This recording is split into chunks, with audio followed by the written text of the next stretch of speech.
증거하겠습니다. 거기 23절에서 사도 바울은 복음의 일꾼이 되었다라고 이렇게 말씀하면서 오늘 여기 본문 25절에도 내가 교회의 일꾼이 되었다라고 이렇게 다시 말씀하고 있습니다.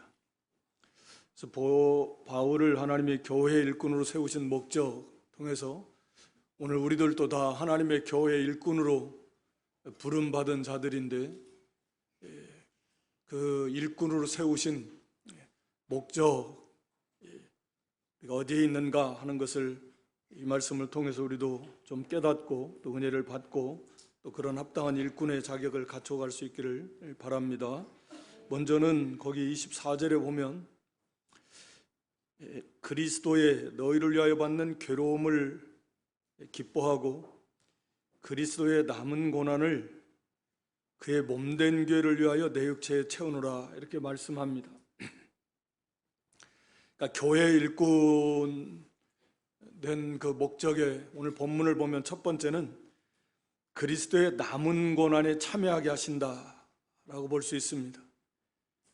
그의 몸된 교회를 위해서 그리스도의 남은 고난을 내 육체에 채운다.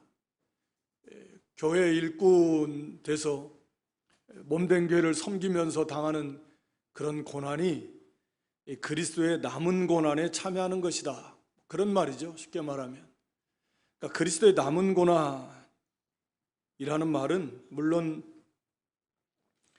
그리스도께서 구속을 이루기 위해서 그 고난이 좀 부족해서 남아서 나머지 우리가 채워야 된다.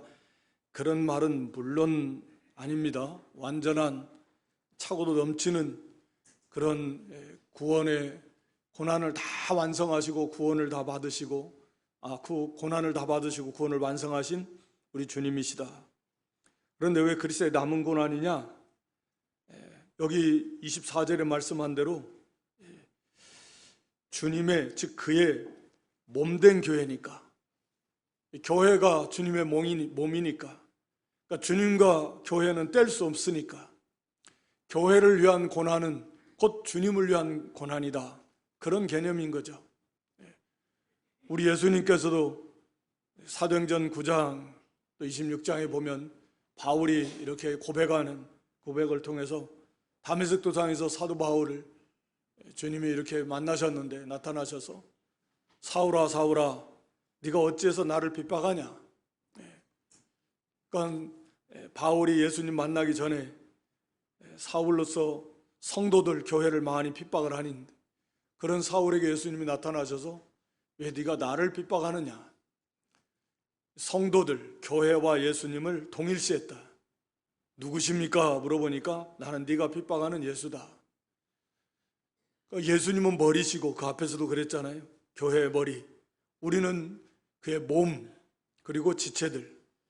그러니까 교회를 위한 성도를 위한 거기에는 복음을 전하는 것도 있고 다 여러 사역이 다 포함되어 있는데 그걸 위해서 당하는 고난은 바로 그리스도의 남은 고난이다 라고 이렇게 표현하는 것입니다.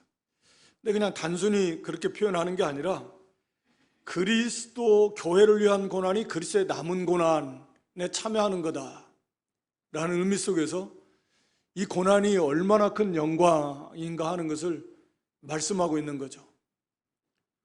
다시 말하면 그리스도의 고난에 참여한 만큼 그리스도의 영광에 참여하게 되는 거니까 그리스도의 남은 고난에 참여하는 것이고 그러면 그리스도의 영광에 역시 우리가 참여하게 되는 것이다 라는 말씀이죠.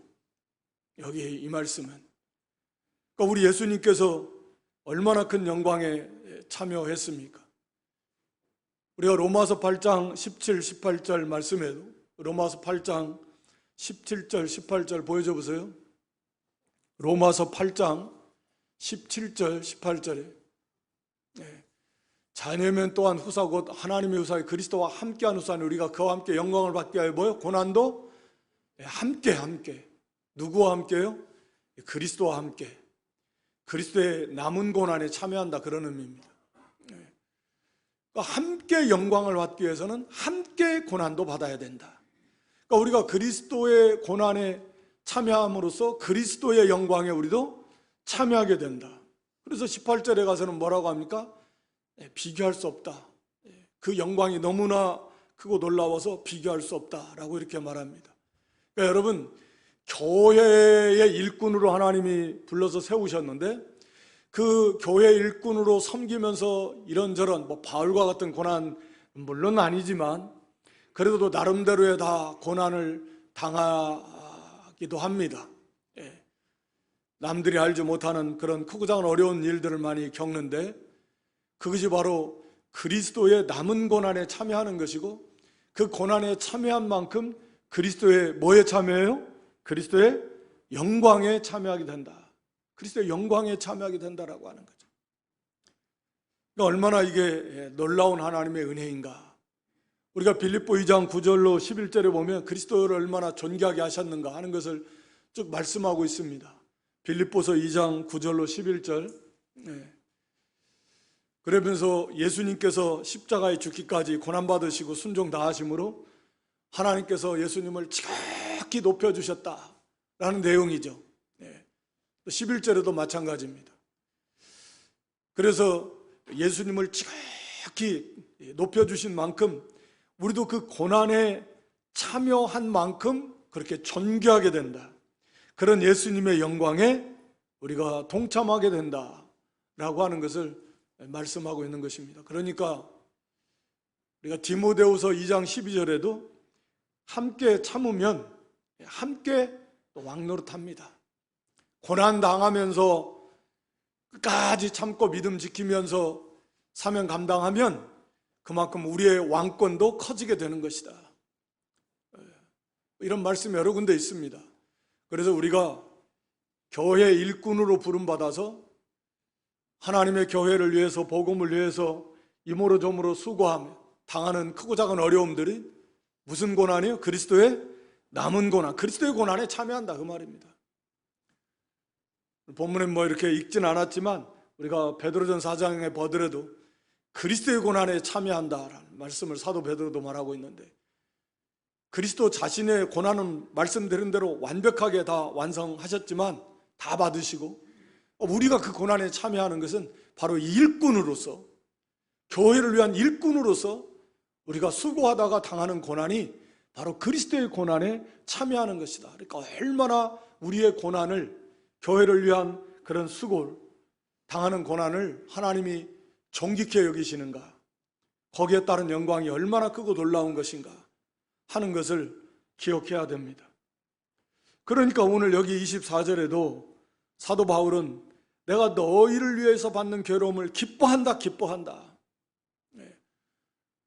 바울은 그 앞에서 이 하나님의 능력으로 강하게 되면서 모든 고난 속에서도 기쁨으로 견디게 해달라고 기도를 했잖아요. 너희들도 성도들도 다 그렇게 되기를 원한다. 바울 자신도 오히려 이 고난을 기뻐한다라는 거예요. 왜? 그리스도의 고난에 참여하는 거니까. 그리스도의 고난에 참여한다는 것은 그리스도를 알아나가고 그리스도를 닮아나간다는 것이고 말씀드린 대로 그 영광에 참여하게 된다는 것입니다. 물론 그를 통해서 교회와 성도에게 큰 유익이 되고 물론 하나님이 기뻐하시고 그리스도께서 기뻐하시는 일이고 하나님께 영광, 교회의 유익, 자신에게도 말할 수 없는 그런 큰 영광이고 기쁨이고 상급이다.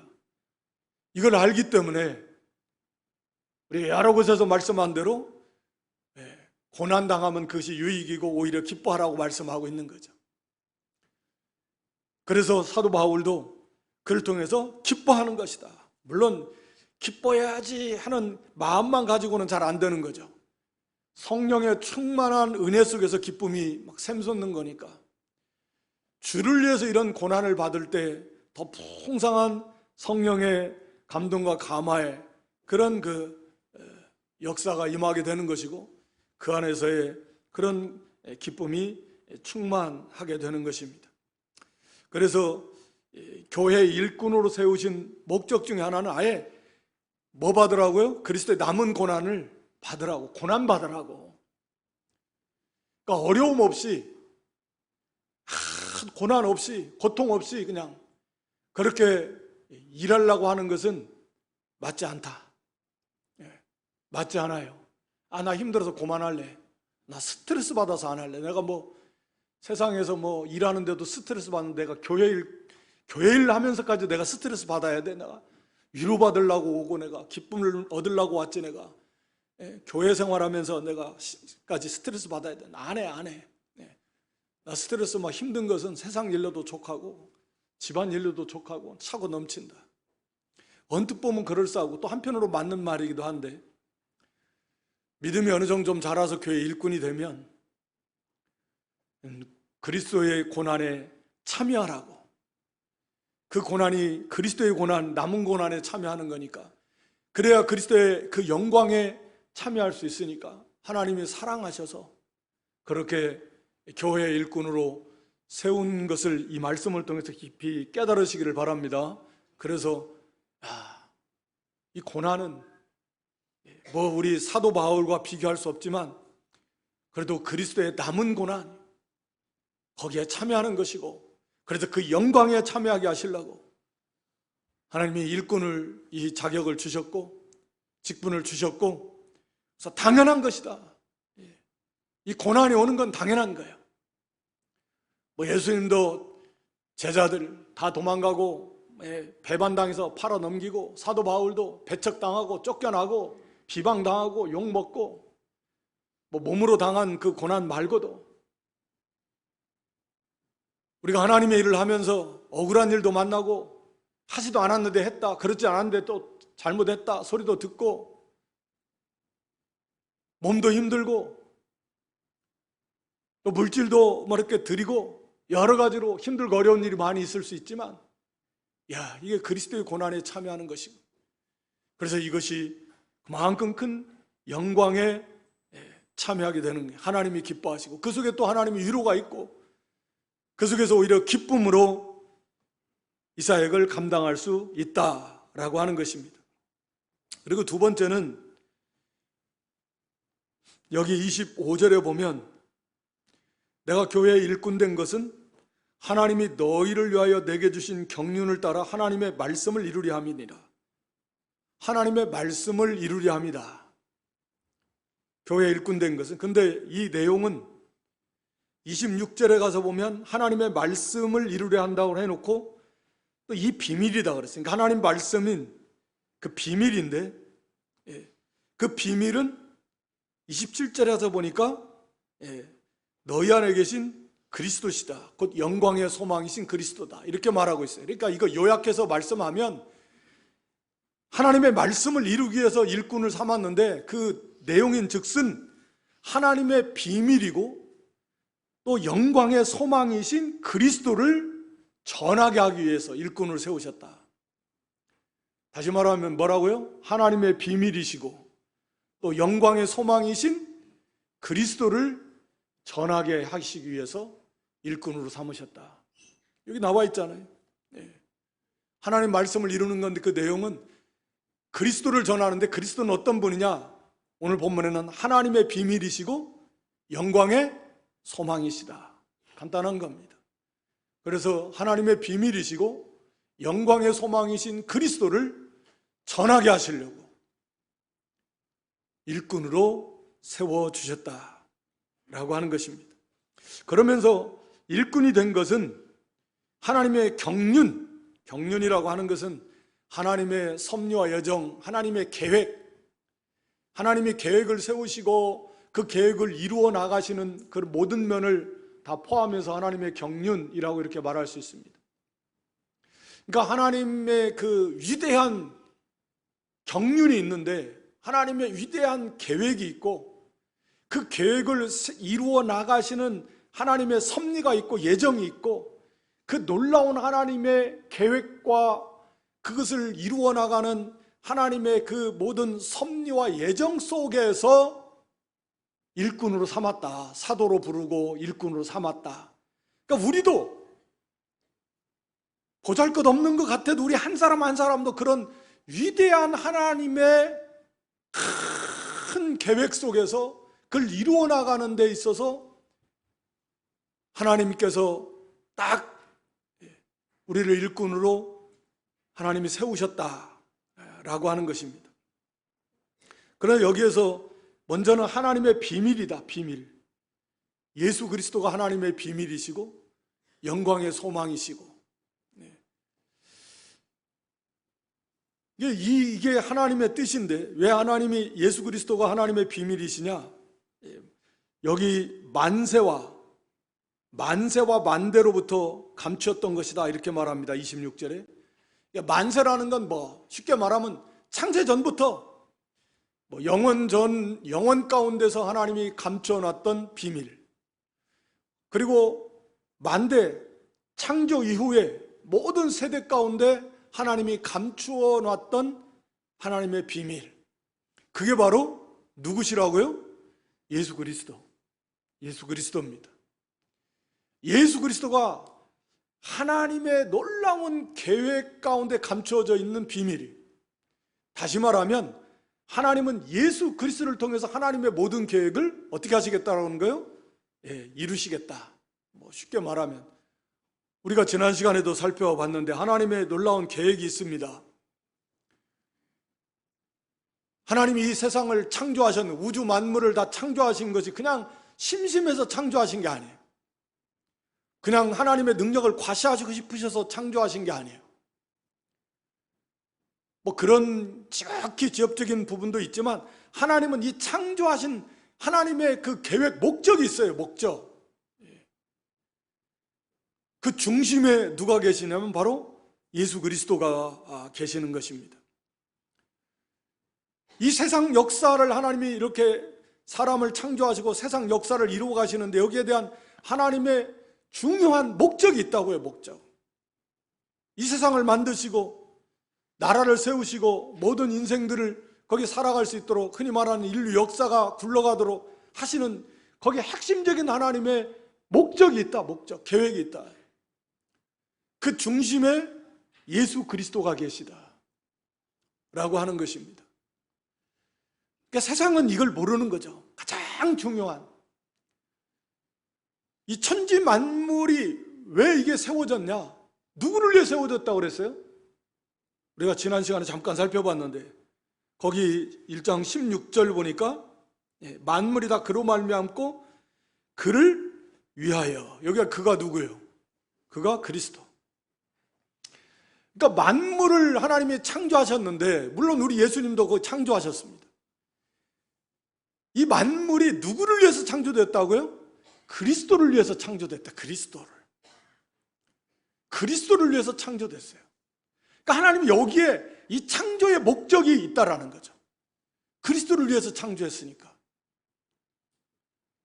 그리스도를 통한 하나님의 목적이 있는데 그게 뭐냐면 그리스도의 나라를 하나님께서 세우시겠다.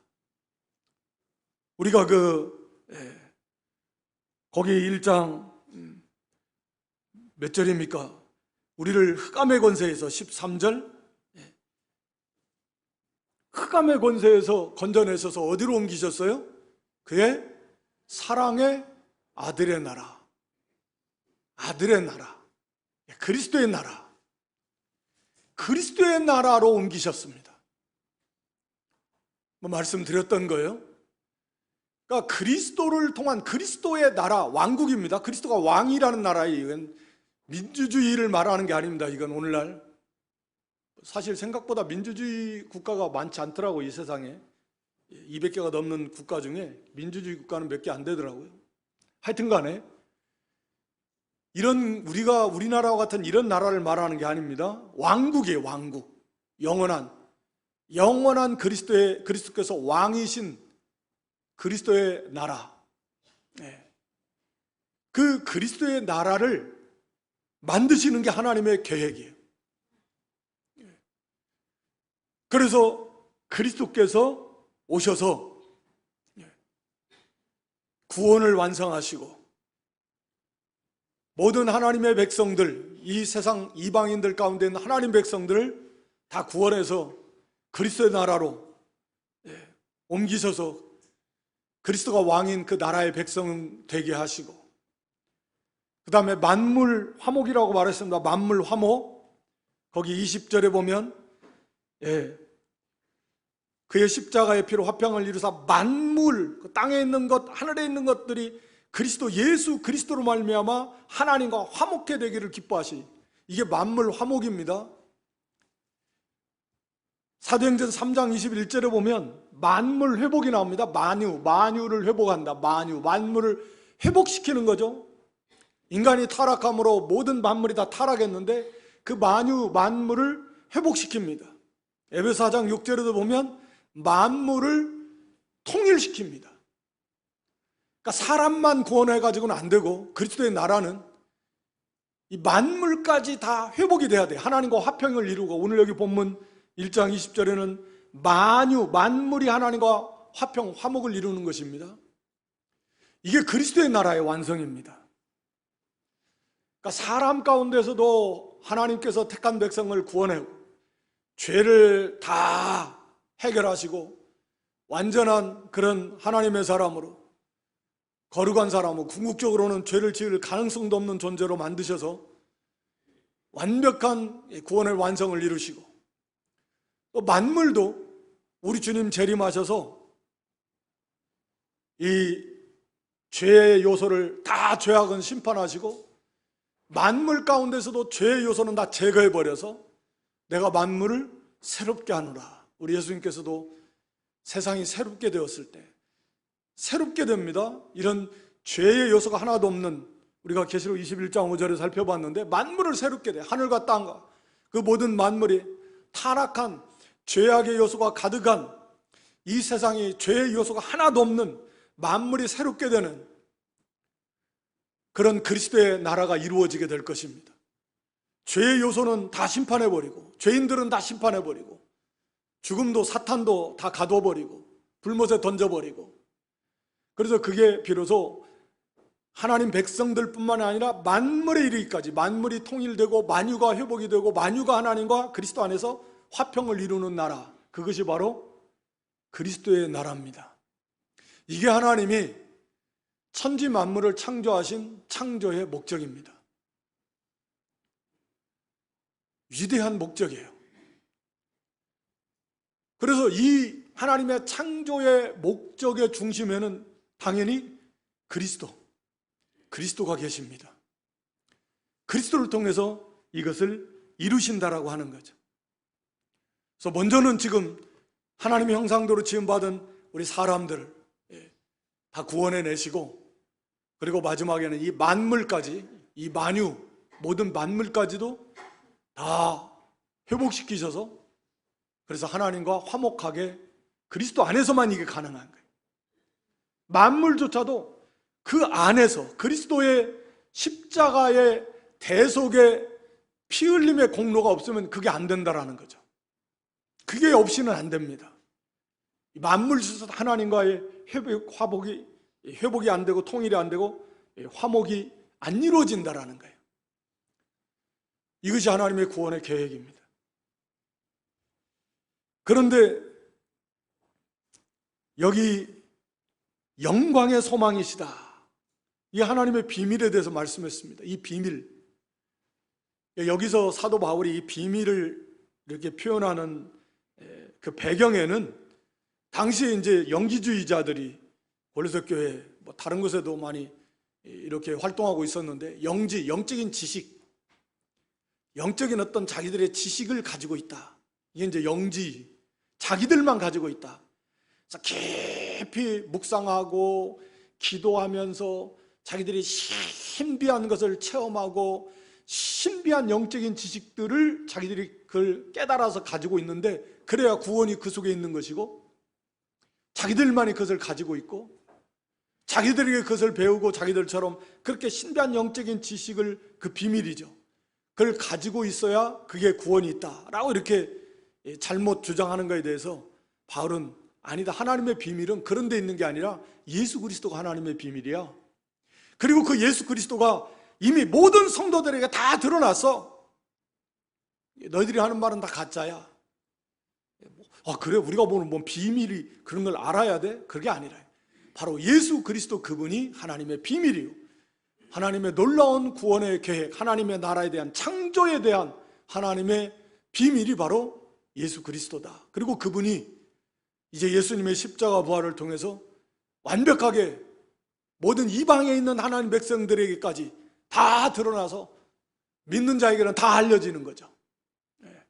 이런 배경 속에서 사도 바울은 이제 하나님의 비밀이라고 말씀하고 있는데, 정말 이 놀라운 비밀인 거죠. 하나님의 이 창조 속에 나타난 하나님의 계획, 그 중심에는 오직 예수 그리스도가 있다.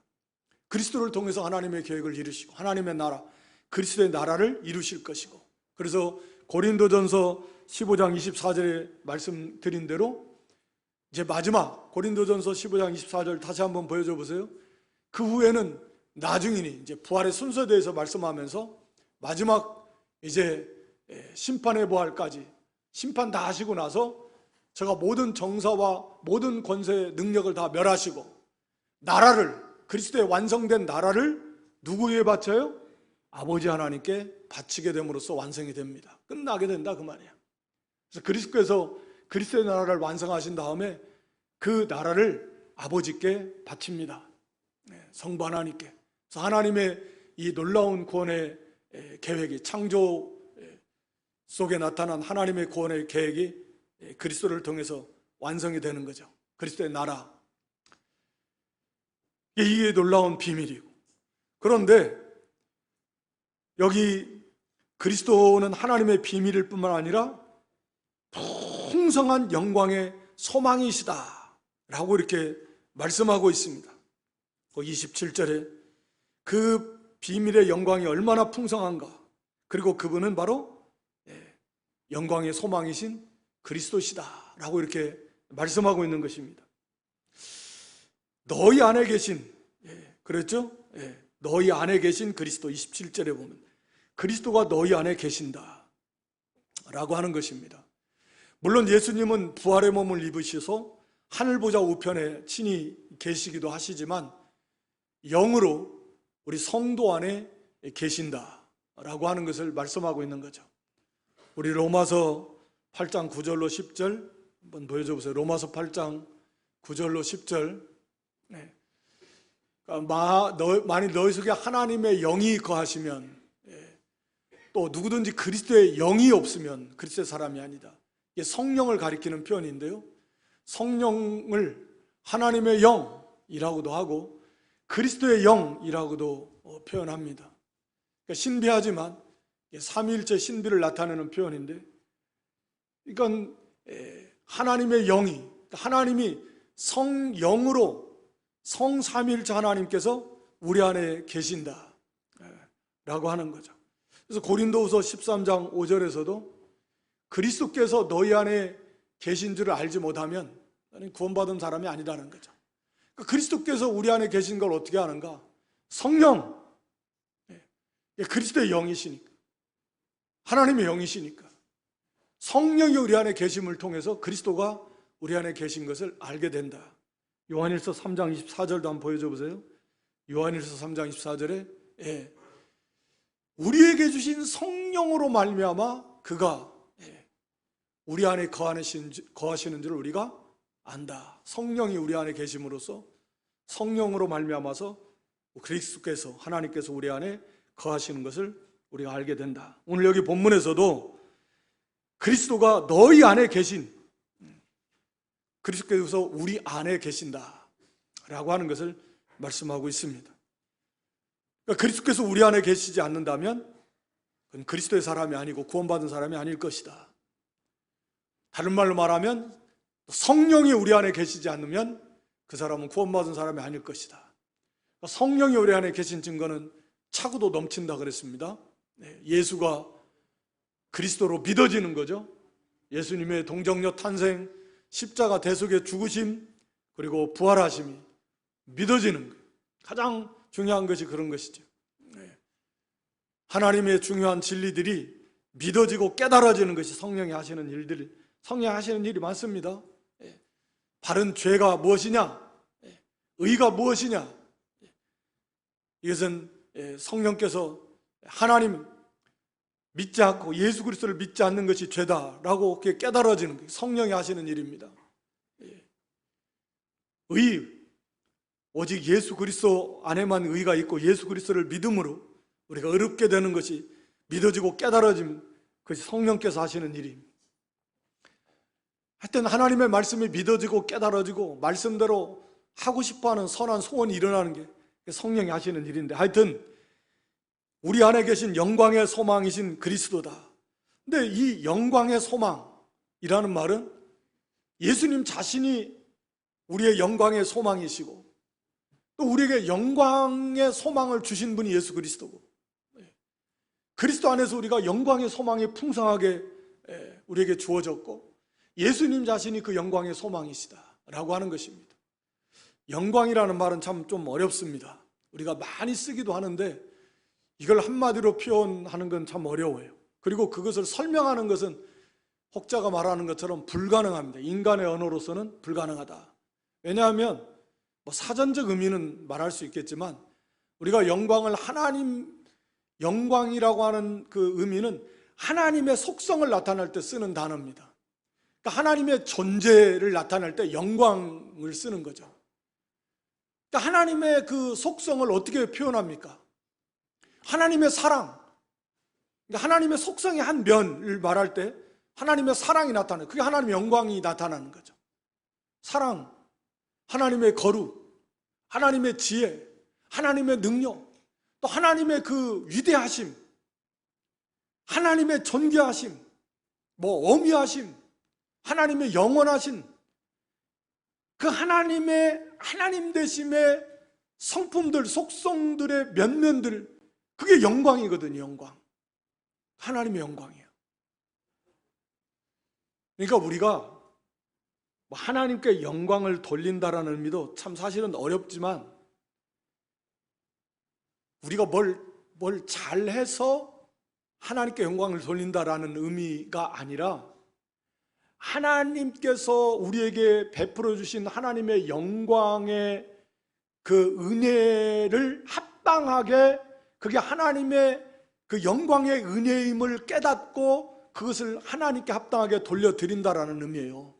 그러니까 우리가 어떤 선한 일을 행하게 된 것 자체가 하나님의 그 영광의 은혜 가운데 이루어졌다라고 하는 것을 깨닫고 고백해서 감사와 영광을 돌려 하나님께 찬송을 돌리는, 그게 하나님께 영광을 돌리는 거예요.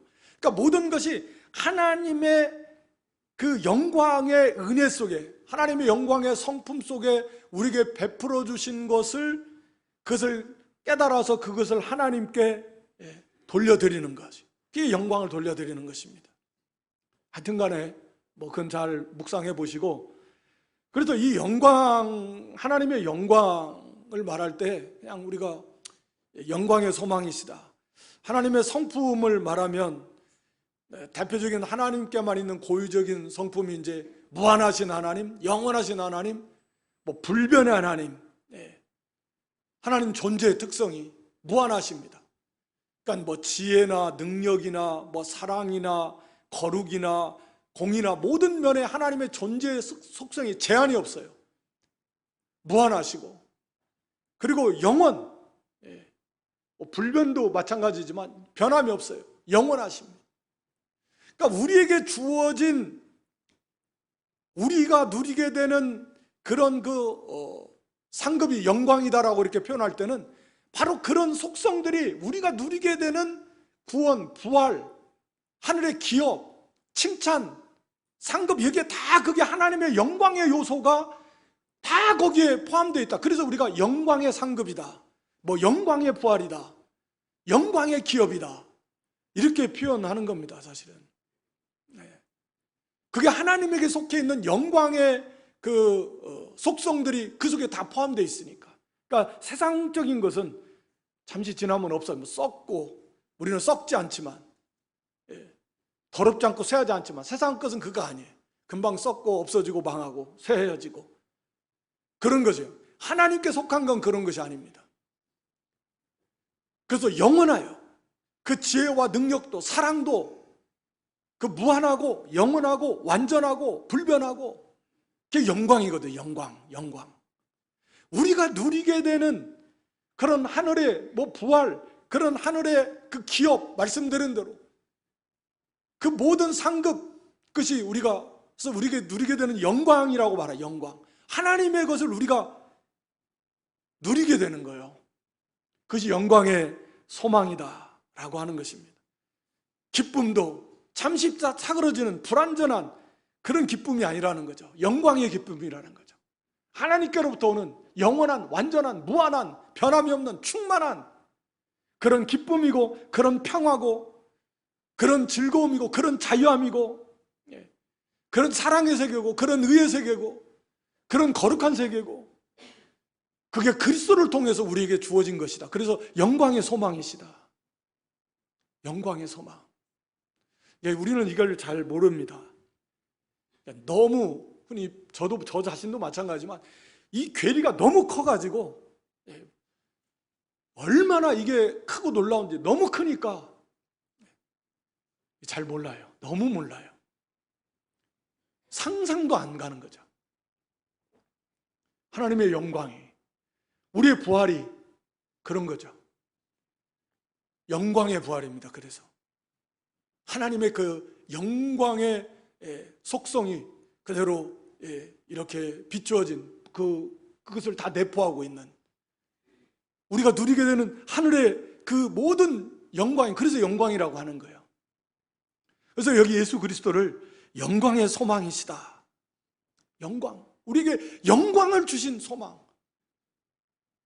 세상 것하고는 정말 어떻게 비교 자체가 참 할 수도 없는 거죠.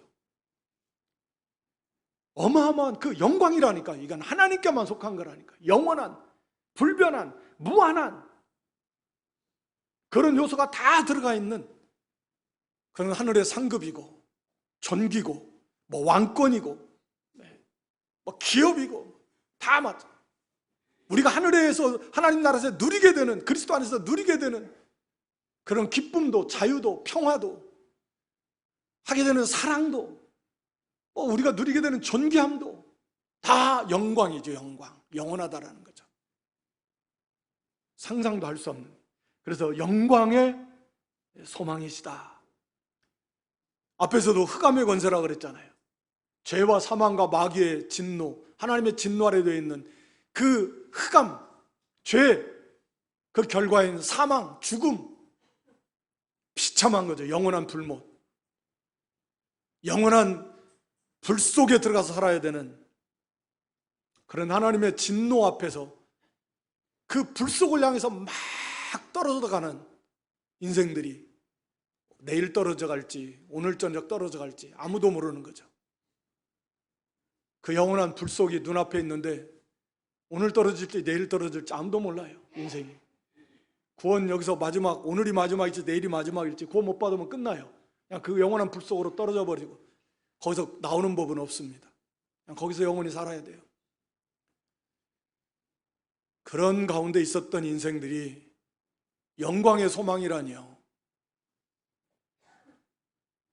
좀 이렇게 우리가 이런 한정된 짧은 시간, 또 부족한 저의 이거 뭐 말씀 증거로 이게 알 수 있는 건 아닌 것 같고, 하나님의 크신 긍휼의 은혜 속에서 여러분들이 좀 마음과 시간을, 정성을 들여서 많이 묵상하시는 가운데 성령의 조명 속에, 성령의 은혜 속에서 좀 더 그 영광의 소망이신 그리스도, 우리에게 주신 이 영광이라니, 얼마나 좀 영광스러운, 얼마나 위대한, 얼마나 크고 놀라운 것인가를 좀 이렇게 많이 깨달을 수 있는 그런 믿음 되시기를 주님의 이름으로 축원합니다. 그래서 간략하게 말씀하고 마쳐야 되겠는데, 영광의 소망, 그런 예수님을 우리가 전하는, 우리 자신이 확신하고 하나님의 비밀이시고 영광의 소망이신, 풍성한 영광의 소망이신 그리스도, 우리 안에 계시고 내 안에 계신 그 그리스도를 확신하고 그 그리스도를 바라보고 그리스도를 소망하며 그 그리스도를 증거하는, 그러라고 일꾼을 세우셨다라. 그리고 마지막 그 세 번째 28절 9절에 성도를 완전한 자로 세우려는, 특히 사도 바울을 또 말씀을 가르치는 자의 사역인데, 특히 완전한 자로 세우기 위해서 강조되는 건 그리스도를 전파하고 각 사람을 권하고 각 사람을 가르친다. 한 사람 한 사람. 한마디로 말하면 권하고 가르치는 거예요. 권한다라는 문자적인 의미는 마음에 두도록 한다. 하나님의 말씀이 마음에 새겨지도록 부지런히 가르쳐야 된다. 우리가 신앙교육에서 실패했는데 우리 신명기 6장 6절로 9절의 말씀에 보면 신명기 6장 6절로 9절 한 마지막 보여줘 보세요. 우리가 하나님의 말씀을 가르칠 때 부지런히 가르치라는 거예요. 6절부터. 그래서 마음에 우리 자신이 먼저 새기고 자녀들에게 부지런히 가르치는데 집에 앉았을 때도 가르쳐야 되고 길에 행할 때도 가르쳐야 되고 누웠을 때도 일어날 때든지 하나님의 말씀을 가르쳐야 된다. 그래서 그들의 마음에 하나님의 말씀이 심겨지고 그들의 마음에 하나님의 말씀이 완전히 자리 잡아서 그들의 마음, 다시 말하면 그들의 지성과 의지와 감정의 전 영역이 하나님의 말씀에 영향을 받을 수 있도록 그들의 사상과 사고방식과 가치관이 하나님의 말씀 안에서 바로 정립이 될 수 있도록 어려서부터 부지런히 하나님의 말씀으로 가르쳐야 된다. 그래야 눈만 뜨면 보고 들리는 죄악된 문화와 사상, 죄악의 커다란 이런 물결 속에서 우리의 자녀들을 믿음으로 길러낼 수 있다. 그렇게 전심전력에서 말씀을 가르쳐 주지 않으면 이 죄악의 홍수, 이 커다란 이 죄의 바닷속에 살고 있는데 그걸 어떻게 이겨낼 수 있겠는가? 그래서 가르치고, 다시 말하면 말씀을 배우고 가르치는 심에 전심전력하고 부지런히 말씀을 읽고 묵상하고 책임질하고 기도하고 매일매일 해도 안 돼요. 부족할 만. 그래서 말씀이 우리의 생각이 되고 우리의 가치관이 되고 말씀이 내 삶의 목표가 되고 모든 평가의 판단의 결단의 기준이 말씀이 돼야 되고 말씀이 아예 우리 마음에 채워져야 돼. 그게 실패했기 때문에, 신앙교육에 실패했기 때문에 오늘 우리의 믿음의 2세 3세들이 그 신앙의 이 유산을 물려받지 못하고 있는 오늘 한국교회 현실이 그렇다, 그 말입니다. 이를 위해서 사도 바울도 힘을 다했는데 우리도 우리 자신부터 우리 마음에 새기도록 힘을 다해야 돼요.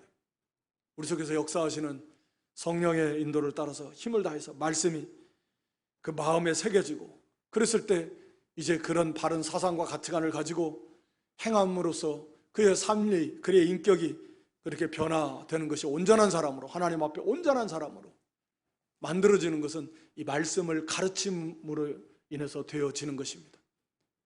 다르게는 안 돼요. 그게 하나님의 방법이에요. 하나님의 말씀을 가르침으로, 배움으로 그걸 통해서 우리 사람이 변화되어지고 삶과 인격이 변화되어져서 온전한 사람으로 만들어져 갈 수 있다고 하는 것입니다. 오늘 여기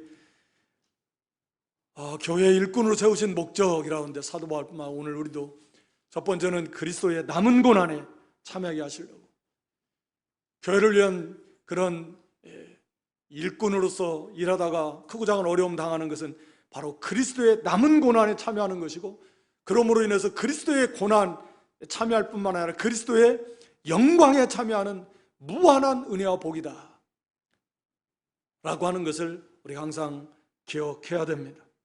그리고 하나님의 비밀이시고 영광의 소망이신 그리스도를 증거하게 하시려고, 하나님의 비밀, 이 창조에 대한 거대한 하나님의 그 비밀인, 그 중심은 바로 예수 그리스도의 나라를 예수 그리스도 통해서 완성하시고, 그래서 그리스도의 나라를 하나님께 바쳐드리므로 완전한 하나님의 나라를 완성하시고자 하는 것이 이 창조 속에 계획되어진 하나님의 비밀이었고, 그리스도를 통해서 다 드러낸,